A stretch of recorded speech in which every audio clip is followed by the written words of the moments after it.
We pause this hour to remember those whom we have lost, those who we fear losing, those from whom we are separated, those to whom we would extend a helping hand, a caring heart, the will to live. We pause this hour also to hope for life and good living, for love and kind words, for reconciliation, for the support of family and friends, for the meaning in our struggle, and for wholeness. May our memories on this Memorial Day hope and renew us for the days and nights to come. And in our silence, may we remember that the rainbows that will come after the rain are those reminders of the people that are no longer on this earth, but still reside within our hearts.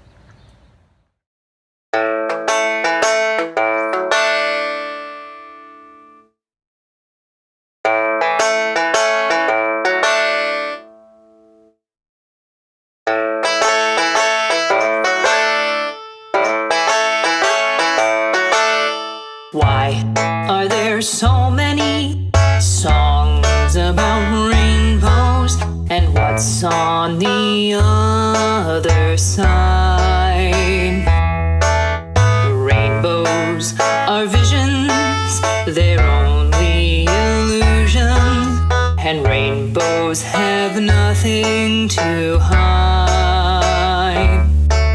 So we've been told, and some choose to believe it, but I know they're wrong. Wait and see. Someday we'll find it, the rainbow connection, the lovers, the dreamers, and me.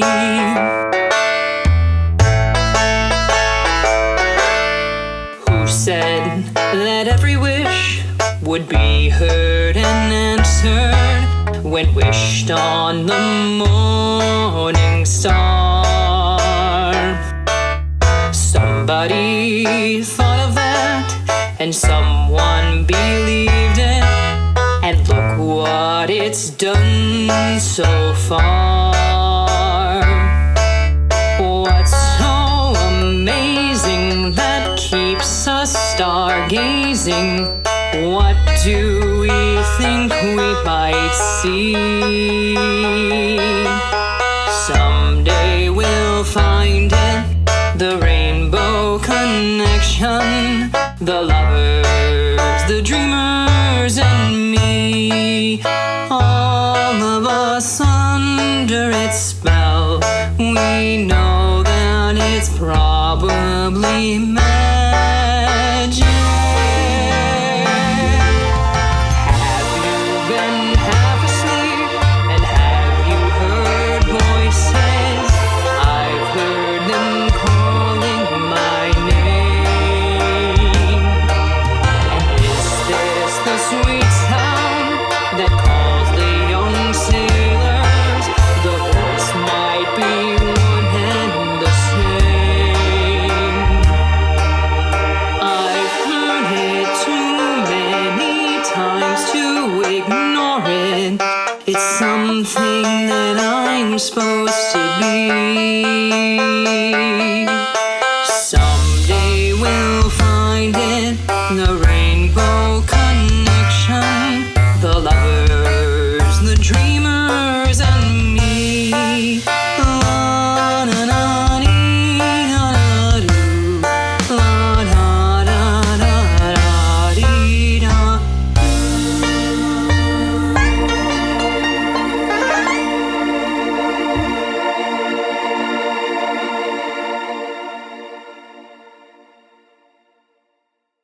The origin of the Veterans Administration motto comes from Abraham Lincoln's second inaugural address. As the nation braced itself for the final throes of the Civil War, thousands of spectators gathered on a muddy Pennsylvania avenue near the U.S. Capitol to hear President Abraham Lincoln's second inaugural address. It was March 4th, 1865, a time of great uneasiness.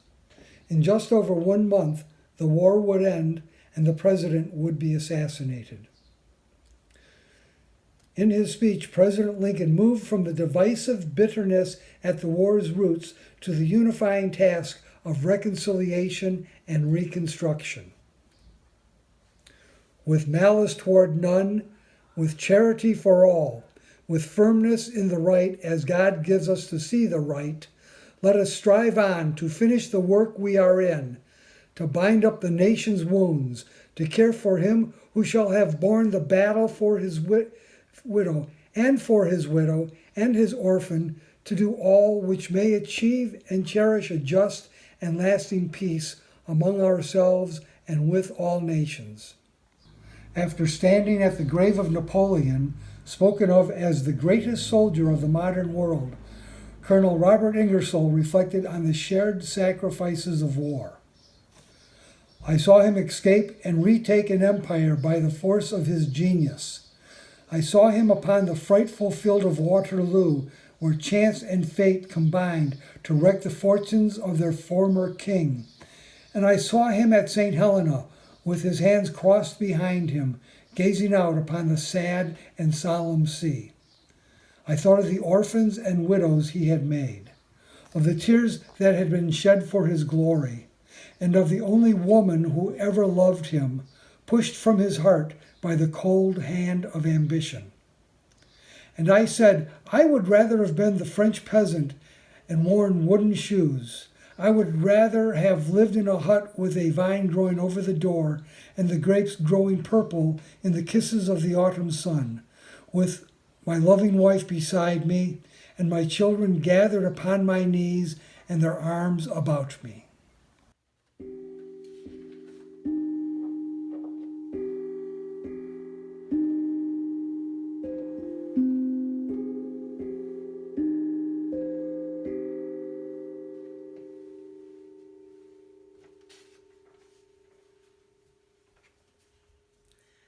Good morning. Unitarian Universalist often are on the crest of the wave in ideologies and actions. Sometimes we step outside of the rest of the culture and acknowledge things from a different perspective.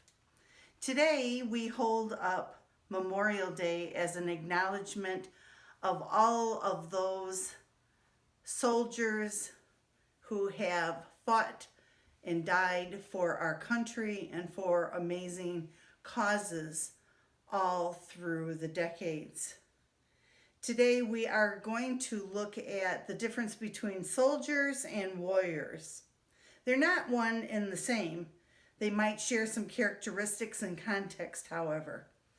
Our spirituality as Unitarian Universalist extends to meet those characteristics on the path of their deepest values.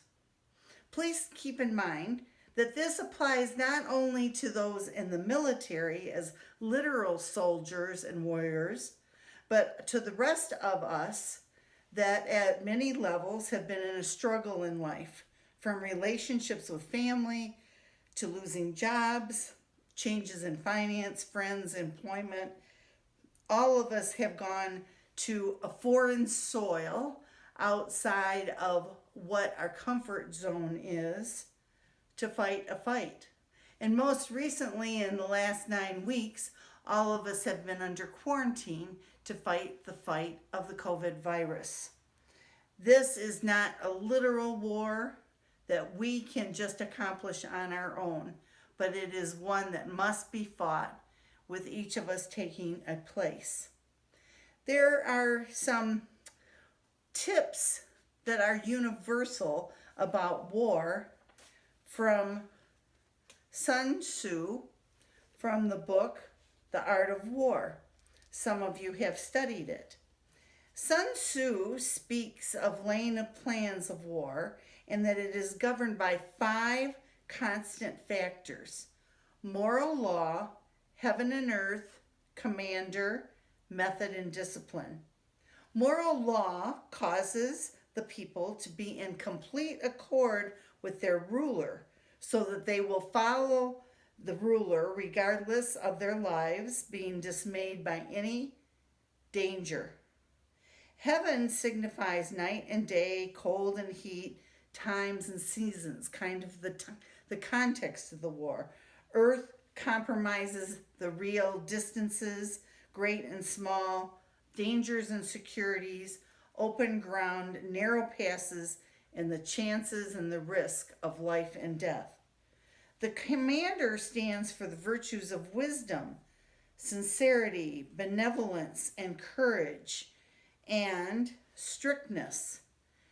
And the methods and the disciplines would be the processes of having all of your materials in place, knowing the paths and the roads that you need to take to get the necessary equipment to the soldiers. And so you can see how this starts even applying to COVID, because we wanted to definitely have enough personal protective gear for all of our healthcare workers and the rest of us, and the ventilators, and we also hope to have the proper medication, etc., to fight this war that seems to keep going on and on. And so what do you look at if you're looking at the universal concept of war as far as having excellence, as far as winning the war? Sun Tzu says that supreme excellence consists in breaking the enemy's resistance without fighting. Now, hasn't that been a challenge for all of us? Because we've all had our own ups and downs during this quarantine. Some of us have merely had to stay at home and be safe with groceries being delivered to our door. But that has been a test for 9 weeks of somewhat isolation from everyone else. And so supreme excellence means that you can keep your center as long as you're doing all the actions that need to be taken to win a war. So what happens when a war begins and we have decided that we need to fight? Well, again, Sun Tzu says that we have heard of stupid haste in war. Cleverness has never been associated with long delays. So in all of history, there is no instance that a country has benefited from a prolonged warfare. Now, we've done our best to attack this COVID as quickly as possible, but there is so much unknown that we really just take in new information and try to respond to it as quickly and accurately as we can, in spite of the fact of getting different information sometimes in the same day. That's how quickly the media reacts. That's how quickly the information gets spread, even before it can be checked for accuracy. So one of the ways of looking at our constitution, if you will, or our characteristics in preparation for any kind of war, is to look at the difference between being a warrior, being a soldier, and being a hero. Joseph Campbell, who many of you have studied, spoke about the mythologies in our life as we took our own hero's journey, and that our lives were not just merely, getting through school, getting a job, getting a house, retiring, and then dying. There was much more to our lives, and most of us live with that kind of perspective, knowing that our lives are very important, and the experiences that we go through and survive through informs the characteristics that make us unique and different. Cute saying is, we want to be unique and different just like everyone else, right? So Joseph Campbell, he spoke of Tolstoy dealing with war and war and peace.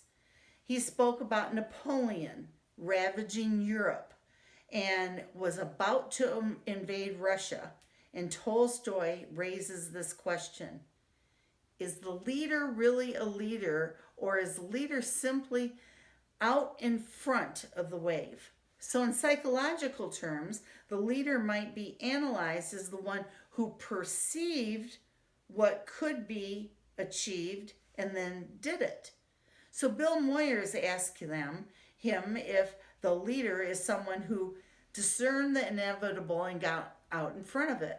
Napoleon was a leader, but he wasn't a hero in the sense that what he accomplished was grand for humanity's sake. It was grand for France and the glory of France. Joseph Campbell speaks of being a hero as one that can take on not just a narrow perspective or being loyal to one government or one train of one ideology, but he's a hero, or she is a hero, in the sense that they have accomplished something for the grandeur of all of humanity's sake. And so when we start to get this inoculation from the COVID, now what do we see? All the scientists working together, not just one country having a race for the moon for another country, but all of the scientists sharing information. And yes, it will be a great ego boost for whoever figures out what to be done next, and hopefully they would share their information as they've been sharing the process. And so when you look at somebody as a hero, is that relative to just one perspective? And so that's the question we can start to ask. What is the moral objective of saving all people rather than just people, for instance, in the United States? And so you have those differences between hero and leader. You have those differences also between soldiers and warriors. A soldier, by definition, is active and loyal and a militant follower on behalf of an organization or a government. On the other hand, a warrior can be, by definition, demonstrating great courage and vigor and aggressiveness toward an organization or on behalf of a cause. Both have great positions to assume, yet you can see from those definitions there is a difference that starts unfolding between a soldier and a dedicated warrior. A soldier is a great place to start. Every army is made up of soldiers, men and women positioned for battle, ready to serve. The word itself comes from the Old French soldier, which translated means a man who is paid to fight. Our men and women in the service should certainly earn a salary and deserve a salary, but even they will probably agree that when the time comes to win the war, not just an individual battle, a decision greater than the weight of their salary is on the line, as has been our doctors and our nurses and our frontline workers during this COVID war. A warrior possesses the dedication that money cannot buy. A warrior fights not because they are getting something out of it, but because they have something to give. A warrior pays whatever cost is necessary to ensure a victory. While a soldier signs up to join the fight, a warrior waits and keeps fighting until the war is finished. They conquer because they have become warriors. They have been trained. They have been trained as have the soldiers been trained. But their ethical position is one of a loyalty, not just to the cause that they are fighting for, but they know that there is something that needs to be done that only they can do with the help of others, yes, around them, but they can do it, and they have to keep working and fighting and working together until it is accomplished. So, what does it mean to have a warrior spirit? To have courage is great, but when it is not tempered into a body of discipline, that is a soldier who is unreliable. And so, a discipline is required to be a warrior. And yes, soldiers do practice disciplines as well, but discipline as far as physical strength and tactical acuity of mind, a warrior will have their ethics and their centeredness in mind as they go out to fight the fight that needs to be won. So, one way of looking at it is you might have people that are part of a gang and they can be warriors, right? Because they have that passion. And police officers are paid, they could be soldiers. But the difference is how and why they serve. And so you will see some police officers that are warriors and some warriors that do not act on the disciplines in which they have been trained. And so they would slip back into being soldiers. The most important questions here today for you to be left with, in my opinion, is how have you been a warrior during this COVID quarantine? How have you reached out to people? How have you stayed home and followed rules even when they were uncomfortable? How have you tuned in and studied the pros and cons of different approaches that some of our leadership have given us and some of the scientists have given us? How will you move forward in this life to be a warrior? Not just for a couple of months, but as we continue to help those in need up in Midland, Michigan, as we continue to help those in need in our own neighborhoods and our households, and how will we continue to maintain our strong immunity and sense of center as we do our self-care along the way. May each of you find your strength. May each of you take a pause today, remembering those that went before us and gave their lives to fight the good and the bad fights over last hundreds and hundreds of years in this most recent fight with COVID. Make it a calm and peaceful weekend. Be warriors in your life and choose which battles are the ones that need your energy. So be it. Namaste.